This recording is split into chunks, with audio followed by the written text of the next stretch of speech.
500,000 years ago, the Voth Empire incinerated Earth, killing billions of humans in a single devastating attack that left the planet a charred husk. The few ships that escaped could only watch helplessly as their homeworld burned. Rage consumed them. Under Commander Jeffrey Griffin, this small fleet of human survivors fled to the farthest, most inhospitable reaches of the galaxy. For 500,000 years they hid, slowly rebuilding in secret as the Voth solidified their iron grip on the Milky Way, conquering or annihilating any species that stood in their way. Generations of humans passed. Griffin and the original refugees eventually succumbed to time's relentless march, but not before passing on their burning desire for vengeance to their children and their children's children. In hidden shipyards and camouflaged bases, humanity's numbers swelled, as did their thirst for Voth blood. Technology advanced in great leaps, spurred by an unquenchable need to see the Voth suffer. Weapons capable of slagging entire planets in minutes rolled off assembly lines. Massive warships equipped with impenetrable armor and devastating cannons took shape. An armada unlike any the galaxy had ever seen grew in the darkness, preparing for the day it would rain humanity's retribution on the Voth. That day has come. On the bridge of his flagship, Griffin, descendant of the legendary commander, clutches an intelligence report in a white-knuckle grip. Emperor Linux, the Voth's sadistic tyrant, will soon be vulnerable at a remote outpost. Security will be minimal. It's a chance to decapitate the Voth leadership and send the Empire into chaos. Griffin clenches his jaw. He knows the risks. If the humans fail, the Voth will never stop hunting his people to extinction. But if they succeed, the Voth Empire will crumble, and humanity can begin to reclaim the galaxy that was stolen from them. There is no choice. The fleet drops out of hyperspace, weapons hot and pointed directly at the Voth ships. Griffin's eyes burn with centuries of pent-up hate and loss. The time for hiding has passed. Humanity will have its revenge or die trying. No matter what happens next, the galaxy's future will be written in fire and blood. Griffin's fleet shudders into reality, the swirling maelstrom of hyperspace giving way to the inky blackness of normal space. The Voth outpost hangs in the void, a sprawling metal fortress filled with weapons and sensors. But the human ships are ready. With a flicker, they vanish from sight, their advanced cloaking technology rendering them invisible to the unsuspecting Voth. On the bridge of his flagship, Griffin turns to his second-in-command, Lieutenant Commander Zach Armstrong. Take your team. Board that station. Find Linux. Armstrong nods, his eyes hard. He knows what's at stake. In the armory, Armstrong and his strike team don their stealth suits, the advanced material shimmering and bending the light around them. They check their weapons, cutting-edge rifles and sidearms that can punch through Voth armor like paper. Then they're in the airlock, the hatch hissing open to the cold emptiness of space. The team moves silently, maneuvering towards the outpost with thrusters built into their suits. They slice through the station's hull with a laser cutter, the metal parting like butter. Then they're inside, creeping through the dimly lit corridors towards the conference room where Linux is meeting with his advisors. But as they round a corner, they come face to face with a Voth security patrol. For a heartbeat, both sides stare at each other in shock. Then the Voth open fire, energy bolts sizzling through the air. Armstrong and his team return fire, their weapons spitting deadly projectiles. The firefight is fierce, the sounds of battle echoing through the station. On the Retribution, Griffin curses as alarm klaxons blare to life. The element of surprise is lost. He barks orders, his voice cutting through the chaos. All ships, engage the Voth vessels. Buy Armstrong time to complete the mission. The human fleet shimmers into view, their cloaking devices disengaging as they power up their weapons. Energy beams lance out, slamming into the Voth ships with devastating force.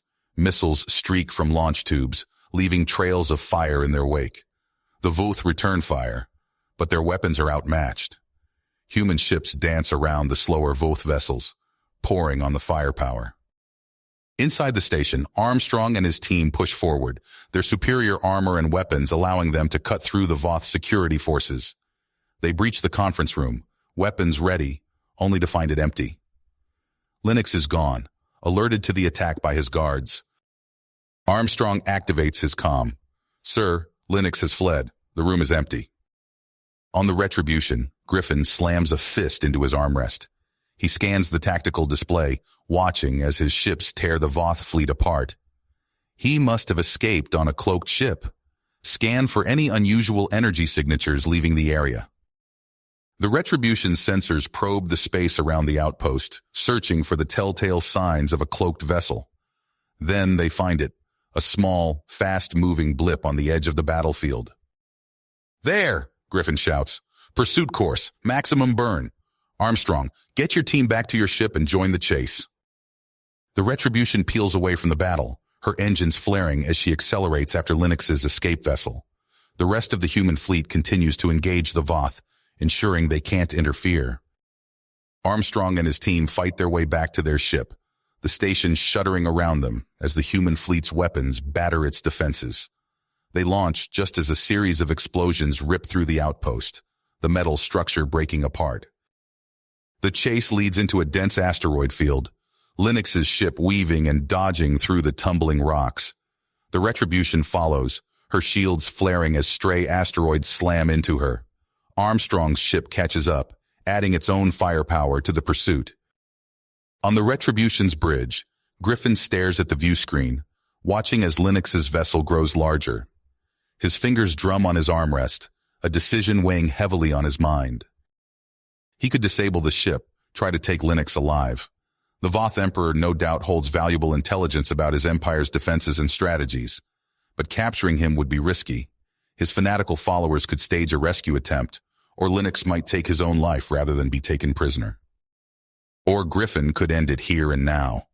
A few well-placed shots would reduce Linux's ship to an expanding cloud of debris, and with it, the Voth's cruel leader. It would be a devastating blow to the Voth's morale and a powerful statement of humanity's willpower. But any secrets Linux might hold would be lost forever. As the seconds tick by and the distance closes, Griffin wrestles with the choice, the fate of his people's vengeance resting on his next order. Griffin's eyes locked onto the tactical display as Linux's ship weaved through the asteroid field. His mind raced, weighing the options. In a flash, he made his choice. All ships, open fire, maximum yield on all weapon systems. Don't let that bastard escape. The order crackled across the comm channels. Within seconds, the void lit up as the human fleet unleashed hell. Plasma cannon fire erupted from the Retribution's hull, searing beams of energy lancing out towards their target. Alongside them, electromagnetic railguns spat hypervelocity slugs that left trails of ionized gas in their wake. From launch tubes spread across the hull, swarms of antimatter missiles streaked forth, their warheads primed to unleash unimaginable devastation. Linux's ship darted and weaved, its pilot pushing the craft to its limits. For a moment, it seemed the Voth Emperor might slip away.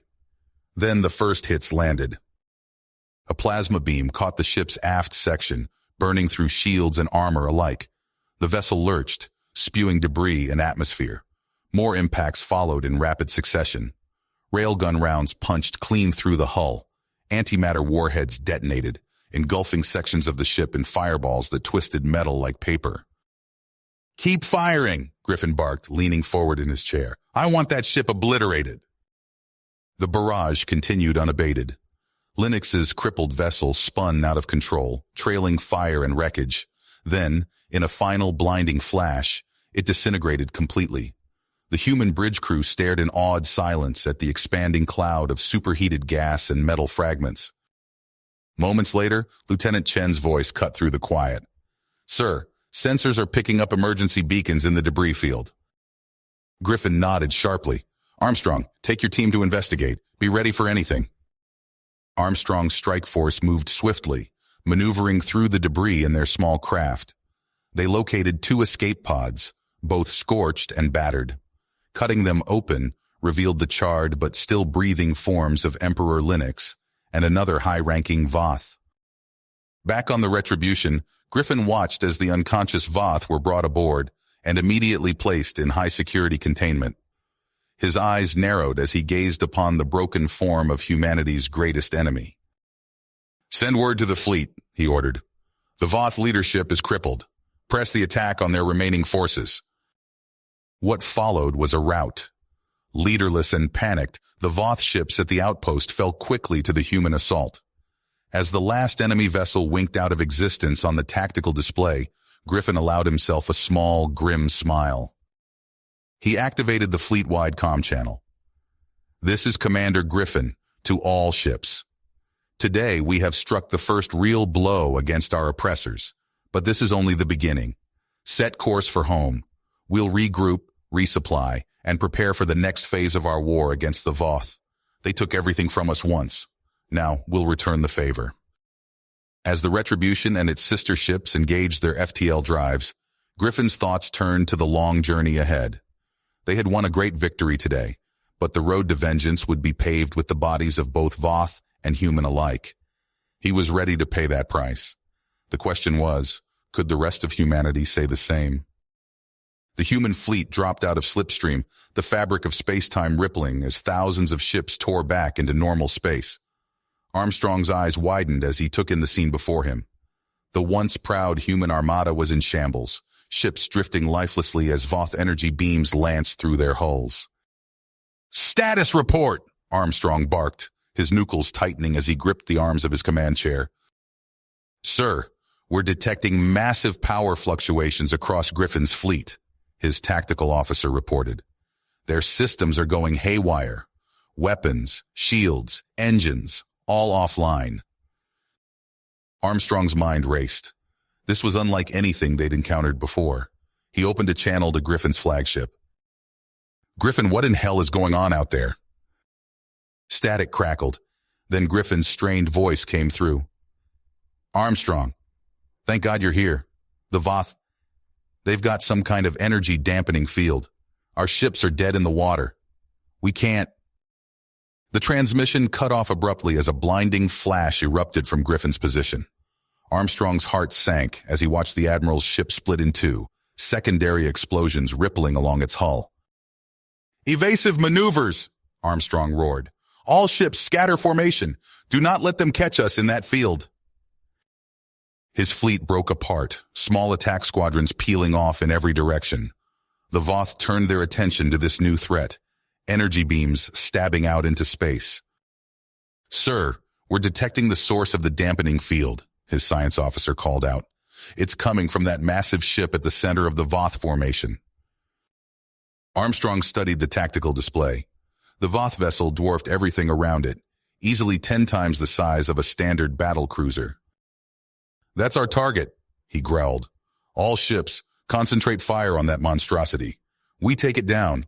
We might have a chance." The human fleet surged forward, their advanced stealth systems allowing them to close the distance before the Voth could react. Plasma beams and antimatter warheads streaked across space, hammering into the colossal Voth vessel's shields. For a moment, it seemed like they might break through. Then the dampening field expanded, washing over Armstrong's lead ships. He watched in horror as their weapons fire sputtered and died, engines cutting out as they drifted helplessly. "Pull back," Armstrong ordered. "All ships beyond the field's range. Maintain your distance and keep firing. We need to find a way to penetrate those defenses." The battle devolved into a deadly game of cat and mouse. Human ships darted in and out of range, unleashing salvos before retreating. But for every Voth ship they managed to cripple, 2 more of their own fell silent, easy prey for the enemy's guns. Armstrong's mind raced, searching for a solution. They couldn't retreat, not with half their forces already trapped, but a head-on assault was suicide. There had to be another way. His eyes fell on the swirling debris field left by the initial engagement. The remnants of Griffin's fleet, now little more than twisted hulks of metal. A desperate plan began to form. "Helm, plot us a course through that debris field," Armstrong ordered. "Engineering, I need every scrap of power you can give me. We're going to ram that bastard." Armstrong's eyes widened in horror as he watched the scene unfold before him. The once proud human fleet hung motionless in space, their ships dark and lifeless. Massive Voth dreadnoughts moved between them, methodically destroying vessel after vessel with searing lances of plasma and antimatter blasts. "All ships, full stop!" Armstrong barked into the comm. "Do not engage! I repeat, do not—" His warning came too late. The lead ships of his strike force crossed an invisible threshold, and in an instant, their systems went dark. Engines cut out, weapons powered down, and life support flickered ominously. "Sir, we've lost contact with the forward elements," his communications officer reported, voice tight with tension. Armstrong watched helplessly as his immobilized ships drifted into the killing field. Voth energy beams lashed out, slicing through armor and hulls with ease. The vacuum of space swallowed the screams of dying crew members as their ships were torn apart. On the bridge of the Retribution, Admiral Griffin stared at the tactical display in disbelief. Everything they had worked for, all their careful planning, had been undone in moments by this insidious Voth weapon. "Sir, what are your orders?" his XO asked, desperation evident in his voice. Griffin's mind raced, searching for a solution. Then it hit him. "Engineering, prepare to eject the antimatter reactor. On my mark, we're going to detonate it." "Sir?" The chief engineer's voice crackled over the comm. "That'll destroy us too." "It's our only chance," Griffin replied. "Do it now." Klaxons blared throughout the ship as the reactor ejection sequence initiated. Griffin watched the countdown on his display, praying this bold strategy would work. "Reactor ejected," the engineer reported. "All hands, brace for impact," Griffin shouted. The detonation was blinding. A miniature sun birthed in an instant. Waves of gamma radiation washed over both fleets, overloading sensors and scrambling electronics. For a precious few seconds, the Voth weapon flickered and died. A cheer went up on the Retribution's bridge as their systems came back online. Griffin allowed himself a moment of hope before the grim reality set in. The blast had also ravaged Armstrong's helpless ships, their hulls cracking and fragmenting under the intense radiation. "Sir, we're receiving distress calls from the disabled vessels," the COEM's officer reported, his face ashen. Griffin's stomach twisted as he realized what he had to do. "We can't help them. Signal all operational ships. Retreat to slipstream. Maximum velocity." As the remnants of the human fleet fled, leaving their comrades behind, Griffin's tactical officer gave a final damage report. "Sir, we've lost over 90% of our forces. Barely 100 ships made it out." Griffin nodded grimly, the weight of command pressing down on him like never before. They had gambled everything on this attack, and the Voth had trumped them utterly. But he couldn't afford to wallow in defeat. They needed a new plan, something the Voth would never see coming. "Set course for Outpost Omega," Griffin ordered, "and get me a secure channel to High Command. We need to convene an emergency war council." As the battered fleet limped away in defeat, Griffin's mind was already racing ahead to their next move. They would find a way to overcome this new Voth weapon, no matter what it took. The fate of humanity depended on it. You have reached the end of the story. If you enjoyed this story and want to support us, please leave a like and subscribe to our channel, and for every comment that says 88, I will heart every single one of them. Thank you for your time.